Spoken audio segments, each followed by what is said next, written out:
कभी माँ बनकर, कभी बेटी बनकर, कभी पत्नी बनकर सारे सुख दुख बांट लेती है, अपना हर फर्ज निभाती है, तभी ये नारी कहलाती है। नमस्कार, मैं विश्वेंदु जयपुरिया, आपका स्वागत है इस विशेष कार्यक्रम में महिला दिवस पर। मेरे साथ स्टूडियो में है सिस्टर ब्रिटो और झामुमो अल्पसंख्यक मोर्चा की जिला अध्यक्ष रुचि खजूर। आप दोनों का स्वागत है। सबसे पहले सिस्टर जानना चाहेंगे कि आपने समाज सेवा के क्षेत्र में काफी बड़ा काम किया है। हजारीबाग में HIV बच्चों के लिए आप काम कर रही हैं, तो महिला दिवस के अवसर पर काफी इम्पोर्टेंट हो जाता है कि कोई महिला इतना बढ़िया काम कर रही है, तो उसके बारे में विस्तार से हमें बताएं कि ये सफर कैसे शुरू हुआ।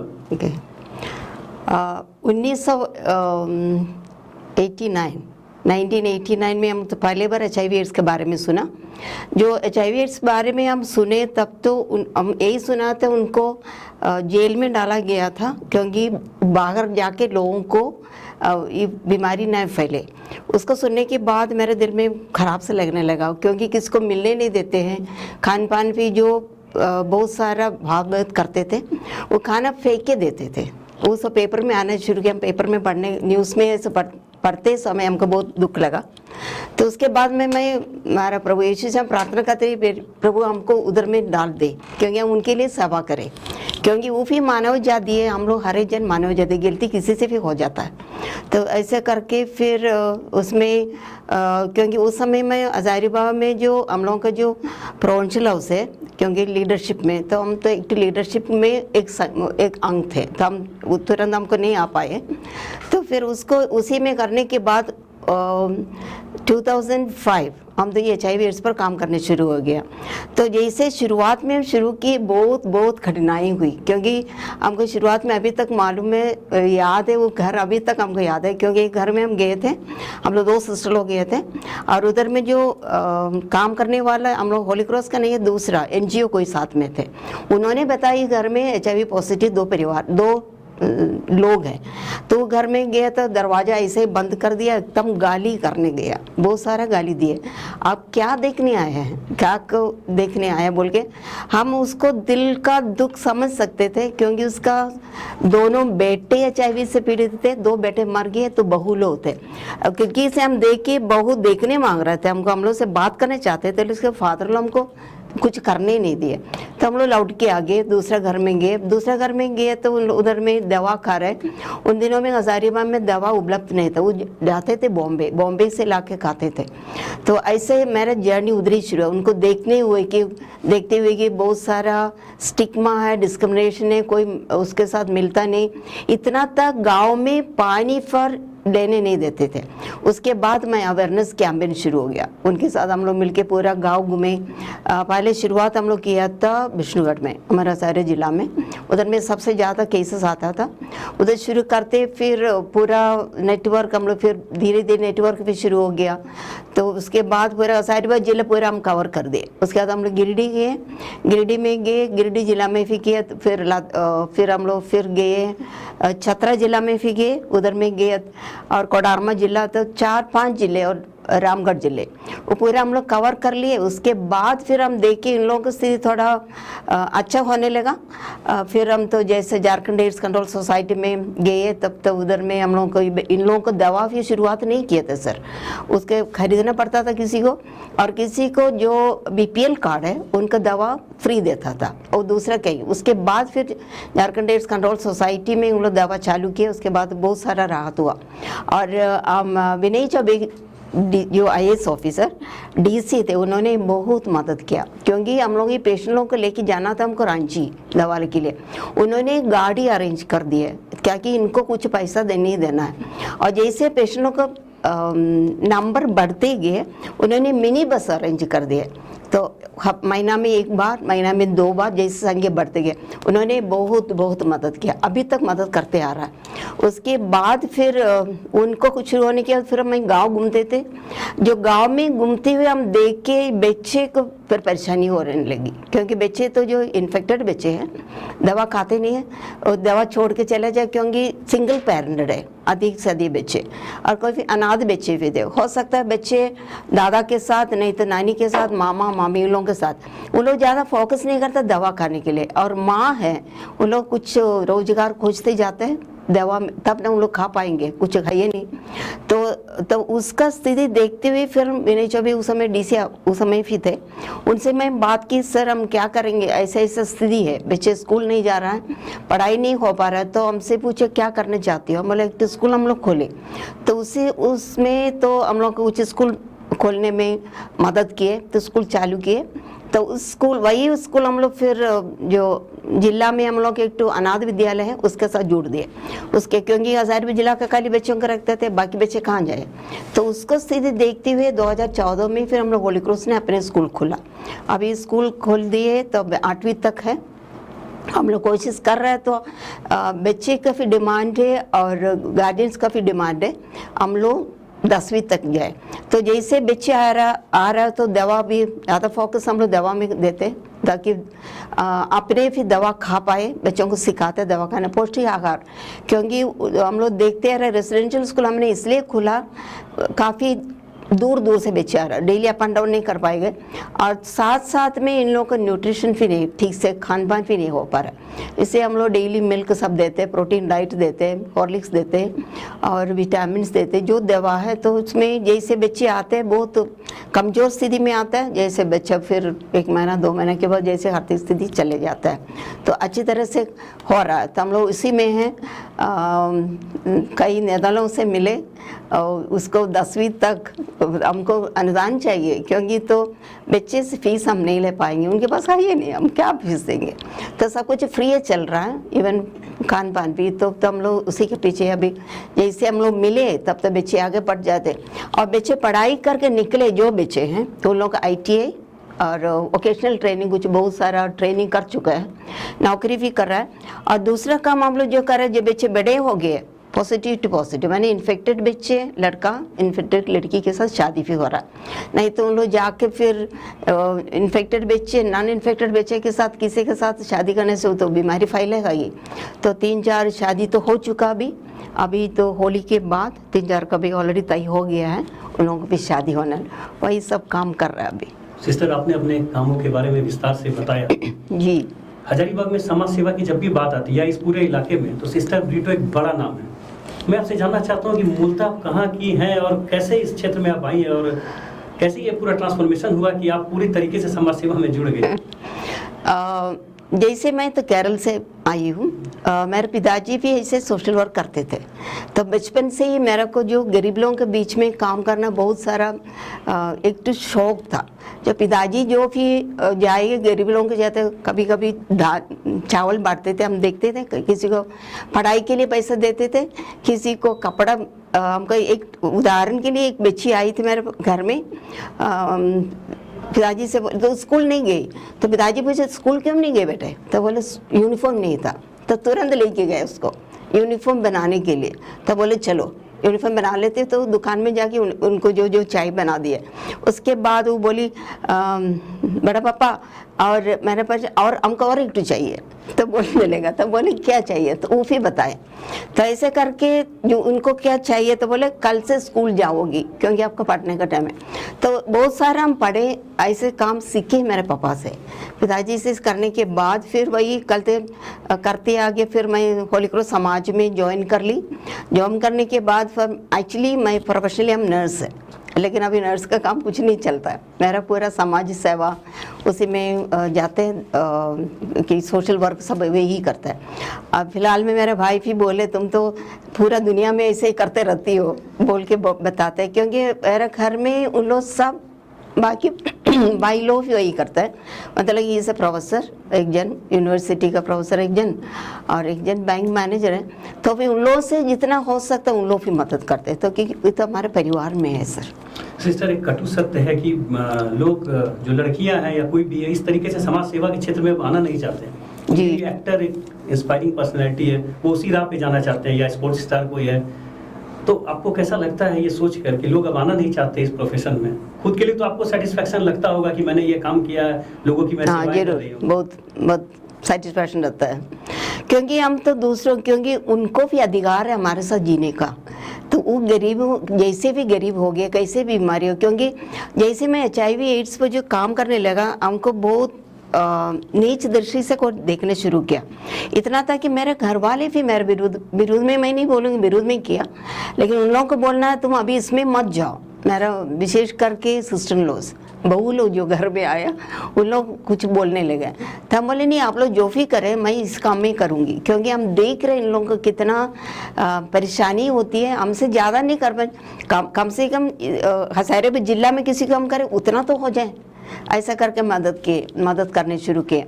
और हमारे जो समाज में, होली क्रॉस समाज में भी शुरुआत में एक दो मेरे दोस्त लोग उन लोग भी कुछ बोलने लगा, अभी मत जाओ इस काम में, तो इसे बीमारी इतना फैलता है तुमको भी हो जाएगा। तब बोले हमसे होने से होने दो, क्योंकि मेरे पास तो ना हस्बैंड है ना वाइफ है, हम तो हमारे सिंगल हम समाज में काम कर रहे हैं, हम तो किसी को कुछ होना नहीं है, हमको होगा हमको ही ना होगा, बाकी परिवार में नहीं ना देंगे, इसलिए अब तो चिंता मत करो। ऐसा करके हम ये काम में लगे हुए। नए जनरेशन को क्या कहना चाहेंगी जो समाज सेवा में इस तरीका से आना नहीं चाहते हैं?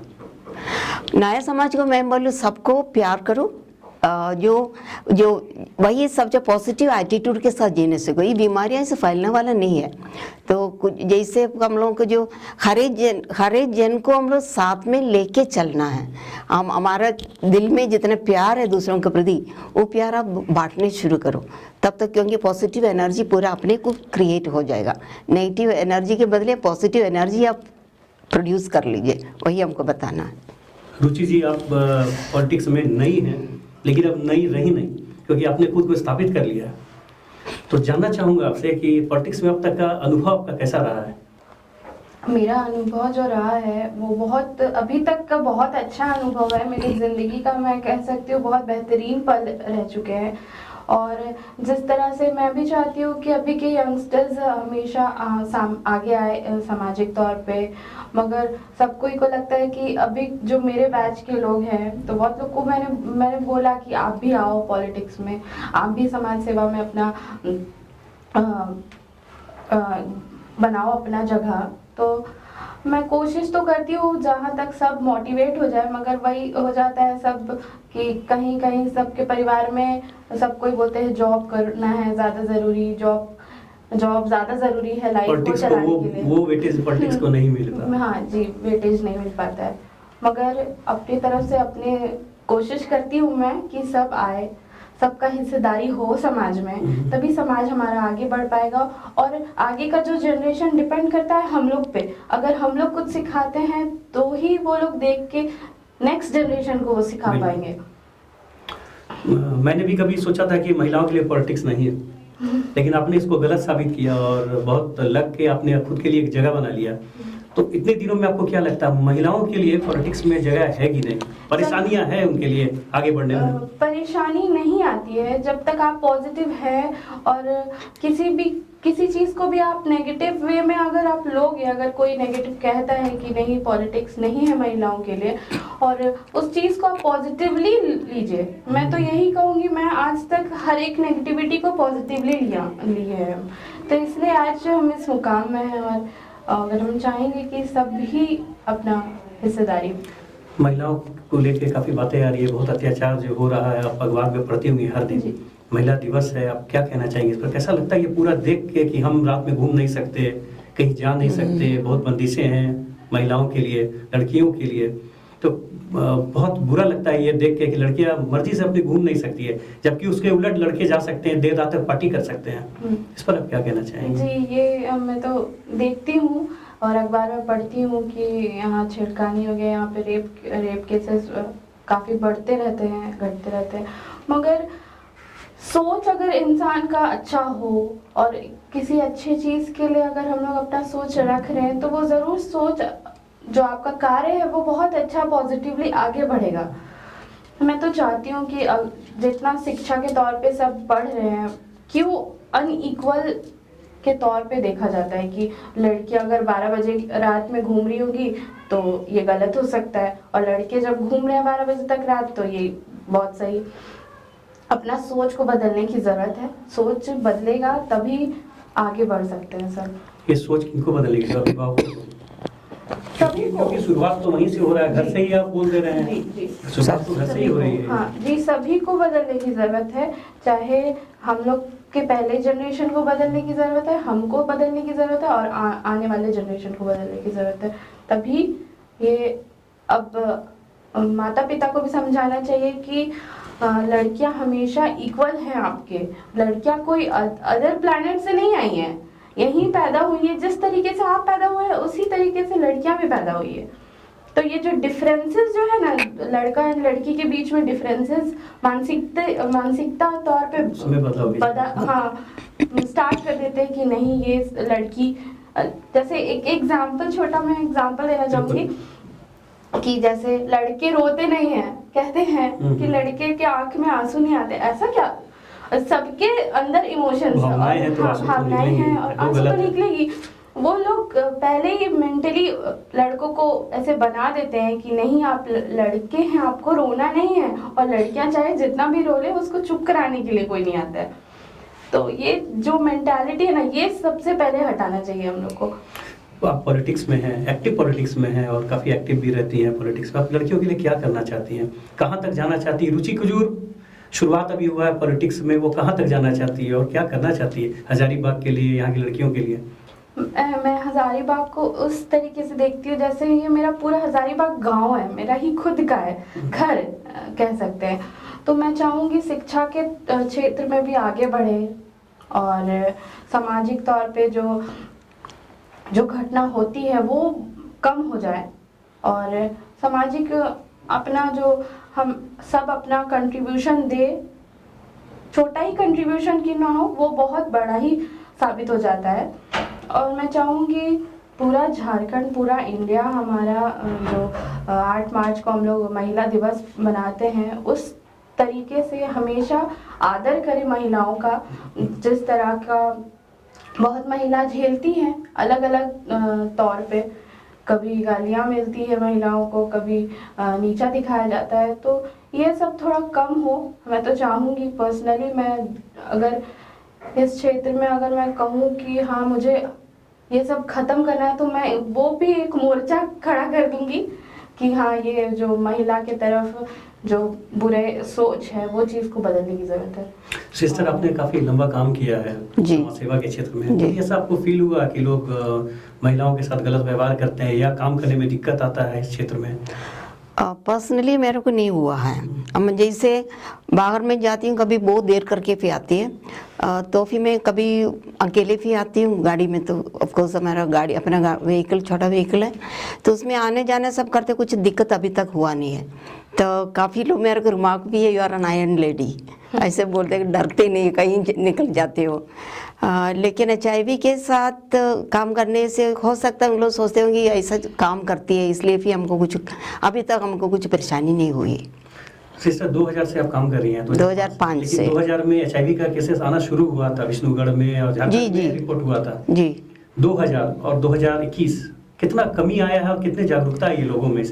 जागरूकता काफ़ी आ गया, क्योंकि हम लोग तो जैसे मैं बताई HIV एड्स से जो एक तो नेटवर्क है, नेटवर्क हम लोग फॉर्म किया है, उसमें वो तो रजिस्टर्ड बॉडी है, तो हम लोग उन लोग पूरा झारखंड के लिए काम कर रहा है, क्योंकि स्टेट लेवल नेटवर्क है, डिस्ट्रिक्ट वाइज नेटवर्क है, और उन लोग उसमें काफ़ी लोगों को जानकारी देते हैं।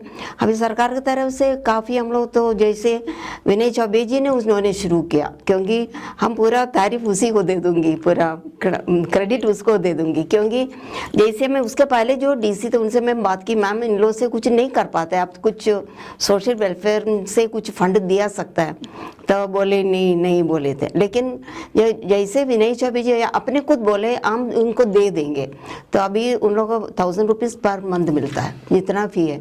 और जब भी कुछ जो आते हैं, कभी सर हमको बताते हैं अभी ये स्कीम कुछ निकला है, आप दे सकते हैं, आप कुछ मांग उनके लिए कुछ अप्लाई कर सकते। उदाहरण के लिए जो सोशल सिक्योरिटी स्कीम मिलता है, अभी बच्चों के लिए कुछ निकला है, क्योंकि स्कॉलरशिप मिलता है बच्चों को, जो नेटिव बच्चे, नहीं तो इन्फेक्टेड बच्चों के लिए स्कॉलरशिप का अलावा इसको भी मिलता है। जो इन्फेक्टेड बच्चे नहीं हैं उनके लिए स्टडी के लिए उन लोग पैसा 2000 रुपीज़ पर मंथ दिया जाता है, तो उनका पढ़ाई भी ठीक हो जाता है, तो काफ़ी मदद मिलता है। तो इसलिए तो फिर नेटवर्क तो मैं अपने अकेले नहीं, मैं खाली बैकिंग करती हूँ। नेटवर्क बोलते हैं आप लोग इसको संभालिए, तो उन लोग तो हजारीबाग नेटवर्क भी है, पूरे झारखंड का भी है, उन लोग सब तो वही पूरे झारखंड को उन लोग कोशिश करते हैं, उन लोग जितना करने के लिए जो, ताकि उन लोग तो बच्चों को भी कुछ पढ़ाई में दिक्कत नहीं हो, उसके लिए करते हैं सर। सिस्टर, पूरा जो ये आपका सफर है, अगर इसको आप देखती हैं पीछे घूम के या पूरा जो चल रहा है, तो कभी लगता है कि कोई काम अधूरा रह गया है, कुछ ऐसा वर्क है जो आप करना चाहती हैं?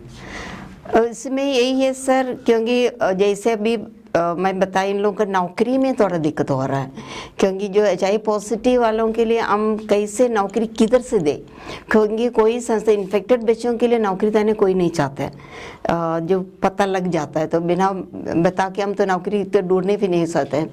लेकिन इन्फेक्टेड नॉट इन्फेक्टेड बच्चों के लिए तो प्रॉब्लम नहीं, उन लोग तो ITI करके उसको काम कर रहे हैं।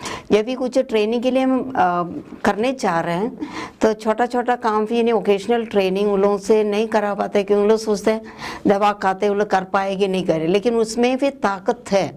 जो ये ART दवा लेते हैं, वो दवा लेने के बावजूद भी उनका और लोगों के समान ताकत है, उसमें कर पाते हैं, लेकिन उसके लिए नौकरी में मेरे को कुछ प्रॉब्लम हो जा रहा है। सो इसलिए तो विशेष करके जो लड़की बच्चियों के लिए उसमें तो सिलाई ट्रेनिंग दे रहा है, और जो हम लोग क्या अभी क्या करते हैं, ब्यूटिशियन कोर्स ट्रेनिंग में जाने से बोलेंगे इन्फेक्टेड बच्चों को मत भेजिएगा, तो ऐसा भी बोलता है, क्योंकि उस ब्यूटिशियन कोर्स उन लोग डरते होंगे इनके पास में कुछ हो गया, इन्फेक्शन हो गया तो बाकी लोगों को भी पार होगा, तो इन्फेक्टेड बच्चों को हम नहीं भेजते हैं ब्यूटिशियन कोर्स। जैसे कुछ छोटा वोकेशनल ट्रेनिंग, सिलाई हो गया और मशरूम ट्रेनिंग हो गया, ऐसे उन लोग से जो कर पाते उसी को करा लेते हैं।